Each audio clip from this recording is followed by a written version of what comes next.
What's up? Hey, man. Sub Radio is an American indie pop band who are making waves with their catchy songs, amazing live shows, and simply through being super entertaining in social media. It's changed the way that we think about our interactions with our fans. It's changed the way that we think about like how we maintain an audience. At some point, you had to make that leap. We didn't really see a whole lot of like full bands setting up and doing the thing that we were doing. Do I really want to be that type of guy, like that type of person who's like sticking my face out there? And they were just iPhones on stands connected all to the same Wi-Fi network. We had a couple of approaches back then, and we went with who we went with because it's something I heard from a music executive in a major label, and he said this: AI is not going to replace musicians. To some people, I think a lot of people already have heard of you guys because you are so prolific on in social media and stuff. And but to some people, you might be new. But I know that you guys are not new to doing music together. You guys have done music together for quite a while. So I love your story. So if you could please briefly do a recap of the story of Sub Radio. Sure, I could take it from the beginning. So we all kind of met in middle school or high school. Along the way, assembled a team. And kind of started jamming in a basement as you do with your friends when you're younger. And at first it was just kind of for fun. It wasn't super serious. We would just kind of like, hang out and make music together. And then as we kept going through high school and middle school, it just became more and more clear that we wanted to actually like do this for real. So once we got out of college, we started to take it full time, and then the pandemic happened and ruined all of our plans to be a band, and ended up being the best thing that ever happened to us. And here we are, posting weird videos on the internet years later. You have to talk more about that because the pandemic, it was the best thing happening to you guys, as you said. But what did you guys do, and why did you do it? Yeah, it kind of backed us into a weird corner. We were used to just being a traditional band where it's like we all set up in a room and we write songs together. And we go play shows for our fans, and that was, how it worked for years and years and years and years. When the pandemic happened, obviously none of that could happen. You couldn't be in the same room together. You couldn't go out to shows. So it kind of forced us to get out there in a different way, which for us started on live streams on Reddit. So we went to RPAN at the time, started streaming, and that's how people started to connect with us. We were streaming for, 30 million people over the course of that's insane. A year, maybe something like that. And then eventually that got shut down, but we moved over to TikTok, and originally had just started making videos because we needed to get to like 1,000 followers to hit the threshold of live stream. So we did that, and then kind of like backed into also making TikTok videos. Never really meant to do that, just wanted to live stream. But then the videos started going viral too, so we kept making videos and then also live streaming on TikTok. And here we are, couple years into it now, and we make content and music. And it's wild what the music industry is like these days. Yeah, because I think that we have to touch on social media, because you guys.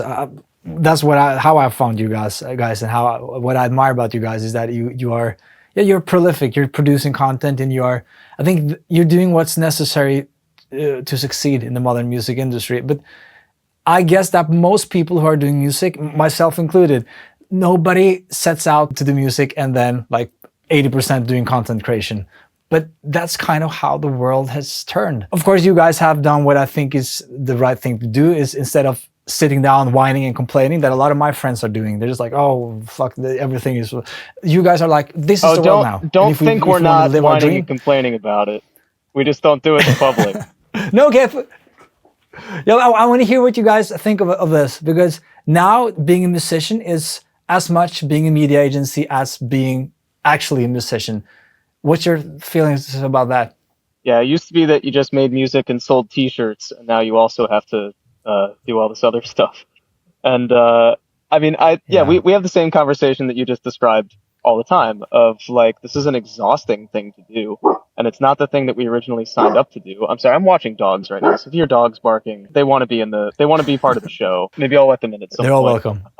But we set out to like be a band and make music and tell people about our music and go play shows.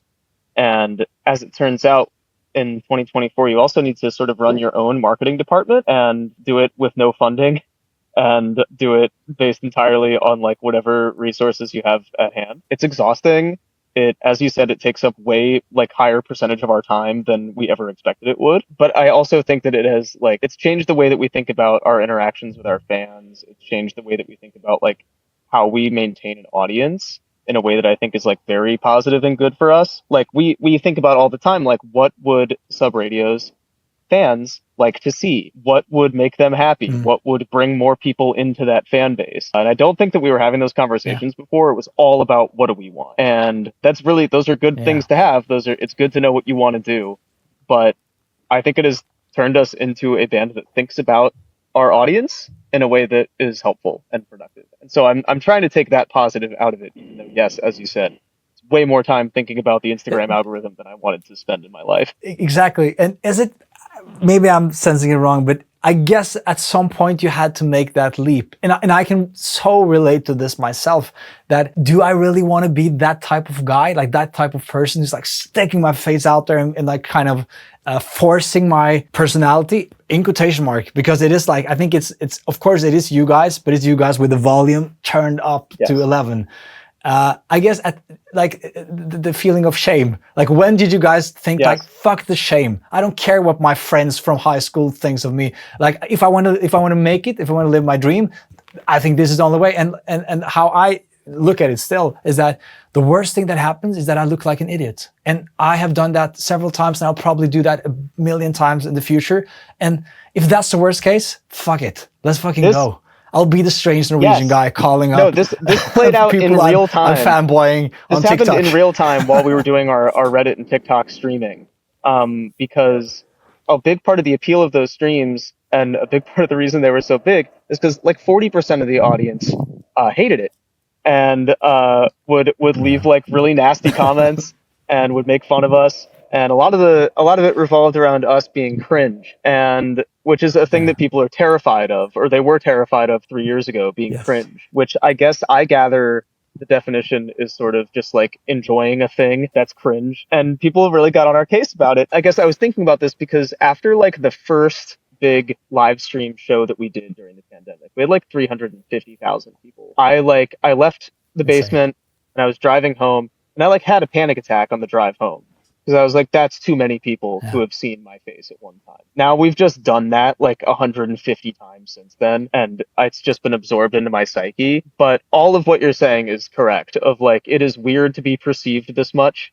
And it is weird to like just kind of do a thing that you think is cool, even as people are constantly telling you, hey, this sucks, it's not cool, stop doing it. Because like we're getting the positive feedback too. But yeah, it's weird. It's a weird experience being in front of so many people. Yeah, and the hate, of course. But I think that the hate is a part of it. And I guess the hate was there before. But another way of looking at it is that the fact that people are willing to go online, spending their time, like their most valuable resource, writing, you guys are blah, blah, blah, whatever. It's like, it's a sign that you matter. Like nobody would care going into their profile, writing, you suck. Because so the fact that people are willing to spend their time having opinions of you, I think that it's like you've made it in some sense. And of course, when you're doing your thing, like, and I hail you guys that more people should do this. And I guess that after the fact, now when you have the success, then everybody is saying that, oh, I knew it all along. Those guys would make it. So the same people who were saying like, oh, I'm not so sure about those guys. Look at what they're doing, like this going online. I don't believe it. That's not how you succeed in the music business. The same people now are like, yeah, I always knew. Yeah, I could have told you 5 years ago, those guys would have made it. So I think that's, it's an interesting thing. And I like that you, of course, you've philosophized around this. We knew that the live streams weren't really reaching a big audience anymore when all the comments were positive. We're like, these aren't really working anymore. No, this is now an echo chamber. It's our echo chamber, but this is no good. We have to do, this is true. So, but was that something that existed that other people did, or was it something that you guys kind of invented? Is that a question about the live streaming? Yeah, the live streaming on Reddit. I didn't know that was a thing, to be honest. Yeah, kind of amazingly, like at the time we were talking about like, man, who else is going to do this? Like, it was very new, the whole platform, this like RPan Reddit thing, and also live streaming on TikTok was very, very new. The platform had just come out. Yeah. And so we were like one of the first groups to like set up a mixer and a full drum set and like a light show and play like a full show, like for random strangers on the internet. It's kind of like setting up on a street corner in a downtown city or whatever. But it really was just like for whoever happened to be walking by on the internet. And we thought that it would be something that would totally catch on because it was basically free promo, playing for hundreds of thousands of people like in an hour. And many of them random people. It was nuts for us. Truthfully, we didn't really see anyone else like do that. At least no one that was like in a similar kind of world that we were in, like kind of indie pop, and people that are like trying to like write and release albums. And like, yes, there were other musicians, like a few of them that would do it, but it was kind of like, the lone drummer who would like be playing live covers, or like the lone like saxophone player who would be playing along to tracks. We didn't really see a whole lot of like full bands setting up and doing the thing that we were doing, like in a similar way that we were doing it. I don't know. I mean, I was always kind of stunned that no one else seemed to do it. And then the platforms went away. And it was just kind of like this golden time that we happened to stumble upon. And we also happened to have like the tech, the gear to like make sure it happened. Like Kyle's a professional audio engineer. And like we have many members of the band that are very like technical, and so we could actually execute that. And so just like it was just this combination of like funny circumstances. And so like to your question, we didn't really see anyone else do that, and we haven't really seen anyone else do that since. So it's kind of funny. Such a smart way of looking at it. It's like the ultimate busking spot. It's of course TikTok, because the world is passing by. So people are, and Kyle, it brings me to like, because that is, I think what you said, like, why aren't more people doing this? And I think that you said it there, like they don't have Kyle, because in a weird way, it's actually easier to go outside and busk at the station. Like even though you need like electricity, right. Like it's in a strange way. I think it's to most people, that's like the old analog way of doing it, but mixing the analog with the digital, that's hard. And this is a nerdy question, but Kyle, how do you do that? Like, how do you get like a full band mic'd up? Because I've seen the videos. It's not like it doesn't sound to me that it's a microphone in the room. It sounds like you have like a professional setup. Right. So I've worked in live sound and studio environments professionally, and so we had a lot of equipment. We've actually, before the pandemic started, before we live streamed, we had like played a handful of concerts where we brought our own sound system, and that includes like mics and cables and everything you need to get everything set up. And I guess the ability to send it out over the internet took probably buying a few more things. We needed cameras and stuff like that, but we also needed to just do a lot of trial and error, because if I'm in the band, I can't also mix the band. So we're like setting up, playing a song, and then we listen back to it. We make a bunch of changes to the board, and then we do that 5, 6, 7, 8, 10 times until we kind of like how it sounds. And then we just, as a saying is, set it and forget it. We just turn it on and then we go live. And if somebody's in the comments being like, I can't hear the drums, like, oh shit, let's try to go fix it. But you kind of just hope it's working. Do you have a camera mixer? This is going way too nerdy. So sort of. This is something that we found just kind of serendipitously. Like, it just so happened to exist. It was an aftermarket application for OBS called OBS Ninja. It was also just open source like OBS. Okay. So we didn't actually have hardwired cameras or like a switcher or anything. They were just iPhones on stands connected all to the same Wi-Fi network, and they would appear as scenes in your OBS platform on your one desktop, and then you could just use hotkeys on a switch and just flip between them. Camera 1, camera 2, camera 3. And 98% of bands in the world, they got lost there. They're like, well, let's go out to the station. We got lost plenty of times ourselves. I mean, this was all troubleshooting every step of the way, for sure. Oh, nice. That's it's impressive, and it's resourceful, and it's hard work. It's like, I guess some people can say that, oh, you guys got lucky, but it's strange how luck always tend to come to those who work the hardest for the longest time. That's why I think it's important to tell the long story of you guys. And I know you quickly skipped over a lot of years there, but it's not like you guys just 2022, oh, TikTok, boom, Stacy's dad, hello, tour. That's not the. I think that's a misleading thing for young people out there who want to do what you guys are doing. Oh, I think that's important too. A fun thing to talk about, if people think that that's the journey, or at least that's what they see, is our 2019 tour, when we played 35 shows to like 5 people at every room prior to any of the internet. success because yeah, we were out there just kind of like trying to make it happen like every other band. And it's interesting what you said about luck because it is true. Like the more swings you have, the more chance there is that you'll hit a home run. So you know, what we tell people all the time when they ask us about like what we're doing, we're always just like start putting stuff out there and just like do it as much as you can. And that brings me into the, I guess, the next topic I wanted to talk with you guys about, and it's being independent. From what I understand, you guys are still, you've been, and you're still independent, and you're doing most stuff yourself. You don't, as you said, you don't have like agency planning stuff for you guys and helping you guys shoot, and even with labels and stuff, you haven't signed with a major label yet, at least. And I guess it would be strange to me if the major labels are not having you guys on the radar at least now. Is that like a deliberate like choice that we want to be independent, or is it that's just how it's been? I think for us, having anyone interested in us at all was a new thing. In like 2021, when the TikTok and Reddit stuff started to happen, we wanted to sign with someone who was interested in us as people and as a band, and who was interested in what we were trying to do, and not just interested in making our number get bigger. So we had a couple of approaches back then, and we went with who we went with because they believed in us as people and in our music. So that's why we are still to this day signed with Third Brain, and they're great, and they're releasing our upcoming album. Being a band, we have to talk about that because I've played in several bands myself, none at all as successful as your band, but I have experienced all the struggles of like finding the right band, the right people that share the same goal and are willing to bleed the same amount of blood that is necessary to make that goal come to fruition. And you guys, it seems like you guys have been able to nail this in a way that, because I know there's just been some people that's come and gone, but mostly you guys are the same core that you've always been. How is that possible? Is it luck again, or is it again hard work? Ooh, both.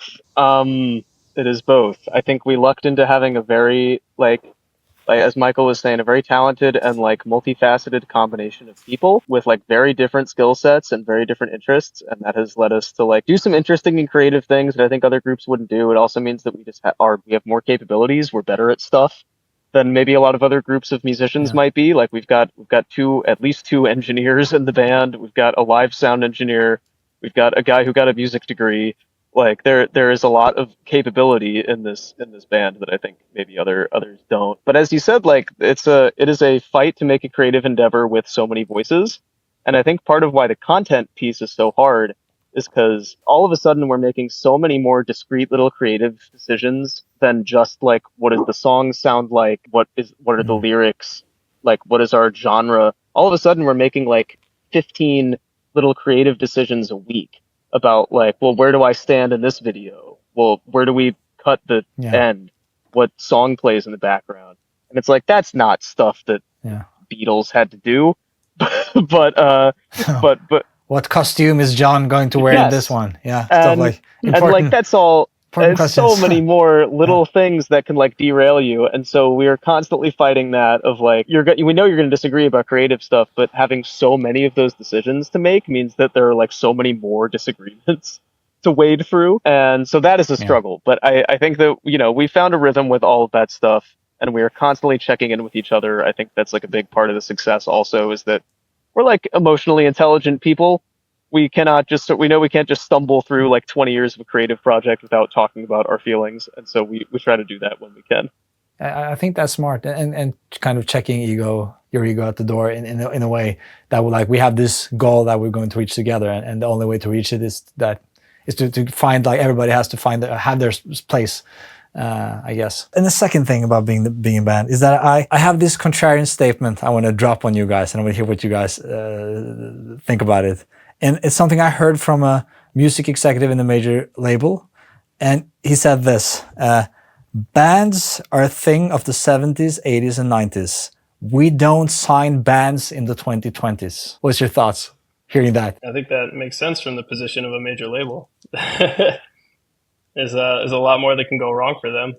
with a band than with a solo artist. So I think that's why you see a lot more solo artists these days. And also, man, is it way easier when there's just one person for a label to Convince. deal with. I was going to say Yeah. it makes sense from the perspective of a marketing department and a like sales department that wants to both extract as much money as possible from the project and also only have one person to push around. I think it sure makes a lot of sense from their perspective. But I think what people have enjoyed about Sub Radio is that there are 5 different guys to connect with, and there's 5 different personalities and 5 different perspectives. And I think people have been missing that. We truly are in an era of only solo acts. And that is a weird landscape to be in. But I have this.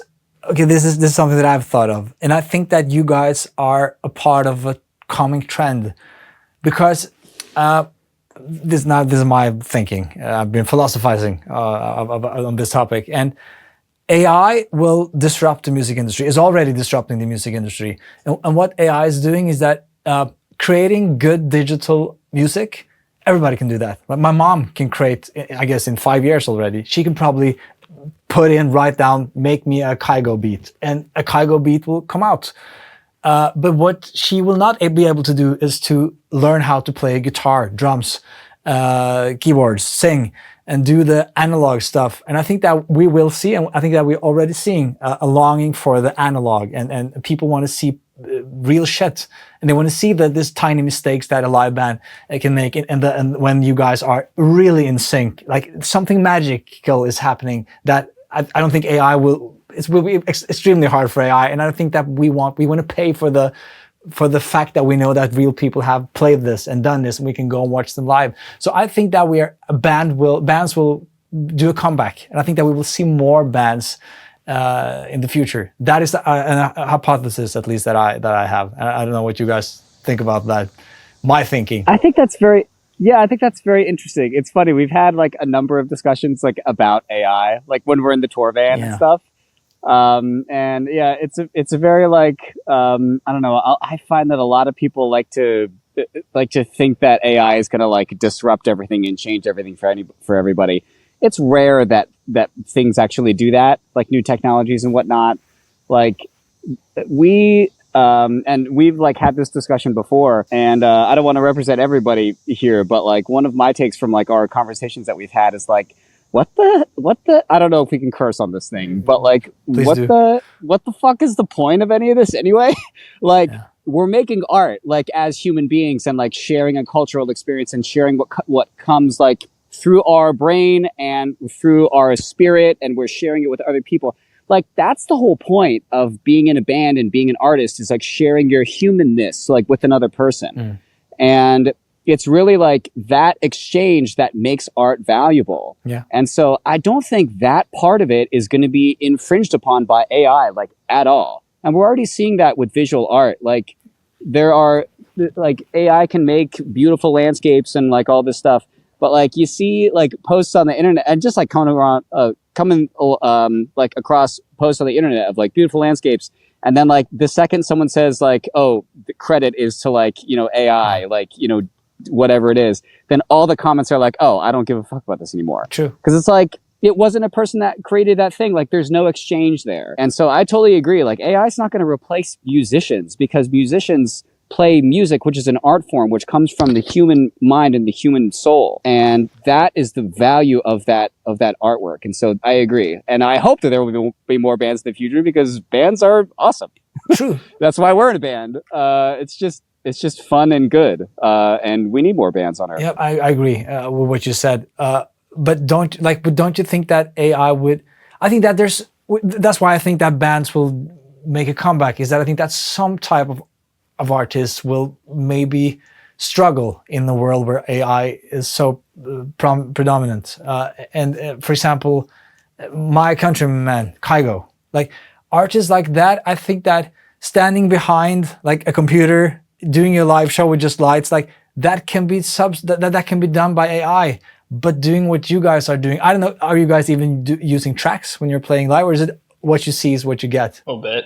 We don't have a bass player live, so the computer plays the bass, and we have a couple of we only have 5 people, so there's some like extra parts that we put in the music that just sound better. still there. is like, yeah, Timbre and exactly, stuff, yeah, yeah. some percussion, but still it's like 92% of what we hear is what we see. Everybody's doing tracks, but when Kanye West is playing live, he's mostly doing tracks. Spoiler alert, that's just how it is.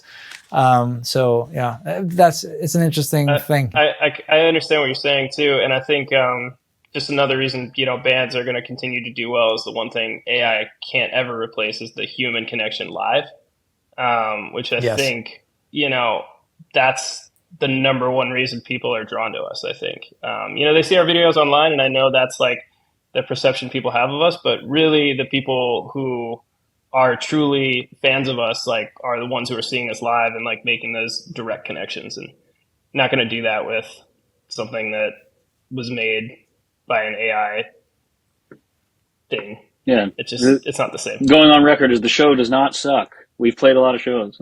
That's as much as I can say. I can't say it's good, but it doesn't suck. No, but we are on stage. I haven't seen you guys live, unfortunately, but I've seen you guys live on YouTube, and even there it sounds quite good. And I know that seeing concerts on YouTube is like, I don't have the analogy, but it's not the same at all. It is not the same at all. So live music is supposed to be experienced live. I think that's a good ending for this. I don't want to take too much of your time. And before I let you go, where can people find you, and how can people find you? They can find us anywhere. We are at Subradio Band on every single platform. So come hang out, watch our videos, and enjoy not AI-made stuff.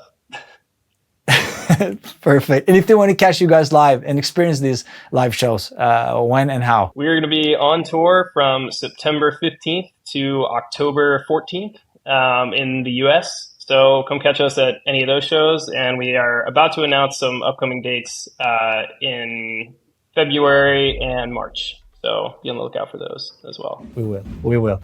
Thank you guys, all of you, for your time. Thank you so much. And we'll talk soon, hopefully. Yeah. Thanks, Bye-bye. Lisa.